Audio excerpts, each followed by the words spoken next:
जा रहे हैं। इस महीने के आते ही हमारे यहाँ माहौल बनाया जाता है जनाब नबी करीम सल्लल्लाहु अलैहि वसल्लम के तज़किरे का, आपके नाम पर निकाले जाने वाले जुलूस का, महफिल मिलाद का और दूसरी ऐसी चीज़ों का जिसे जश्न और धूमधाम का नाम दिया जाता है। जिक्र विलादत नबवी के नाम से इश्तिहारात, मज़ामीन, मुरासले और बयानात छपते हैं। अल्लाह के नबी सल्लल्लाहु अलैहि वसल्लम को याद किया जाता है, जबकि एक मोमिन बंदे के लिए साल का कोई दिन ऐसा नहीं हो सकता, कोई दिन रबीउल अव्वल की कोई खुसूसियत नहीं होनी चाहिए, कोई दिन ऐसा नहीं हो सकता जब नबी करीम सल्लल्लाहु अलैहि वसल्लम का जिक्र न किया जाए, आपकी तालीमात की जरूरत ना हो। जिस तरह ला इलाहा इल्लल्लाह हमारे ईमान की बुनियाद है, उसी के साथ जुड़ा हुआ है मोहम्मदुर रसूलुल्लाह।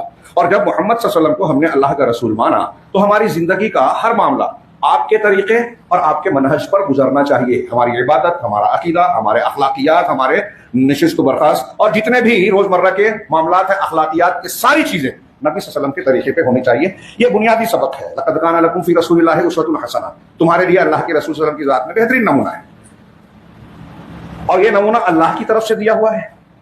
तो ये कोई एक महीने की खुसूसियत नहीं है। इस महीने में आपका जिक्र होता है, लेकिन आपकी तालीमात का जो हमारे हर मसले का हल है, आपकी तालीमात का तज़किरा, उसकी तालीम और उसके सीखने का जज्बा, ये आज हमारे यहाँ मफकूद है। उसमें लोगों को उकताहट होती है, बोरियत होती है, टाइम नहीं है लोगों को दरस कुरान, दरस हदीस में